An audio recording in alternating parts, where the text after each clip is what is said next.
আল্লাহ তাআলা কিয়ামতের কঠিন ময়দানে যেদিন স্বামী স্ত্রীকে চিনবে না, স্ত্রী স্বামীকে দেখে পালিয়ে যাবে, বন্ধু বন্ধুরে চিনবে না, পীর সাহেব মুরিদরে চিনবে না, মুরিদ পীর সাহেবরে চিনবে না, দলের কর্মী তার নেতারে চিনবে না, নেতা তার কর্মীরা চিনবে না, বন্ধু বন্ধুরে দেখে পালাবে। এই কঠিন মুহূর্তে সূর্যটা মাথার কাছে চলে আসবে, জমিনটা তামার জমিন হবে, আজকের জমিনের মতো নয়।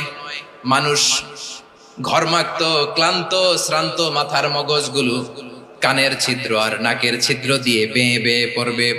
বিশ্বনবী ফরমান, কিয়ামতের ওই কঠিন ময়দানে 7 শ্রেণীর ব্যক্তিকে রব্বুল আলামিন তার আরশের নিচে ছায়া দিবেন। তার মধ্যে প্রথম শ্রেণীর ব্যক্তি হলো ইমামুন আদিল, যে ইনসাফের সাথে বিচার করে, যে জাস্টিস সমাজে সার্ভ করে।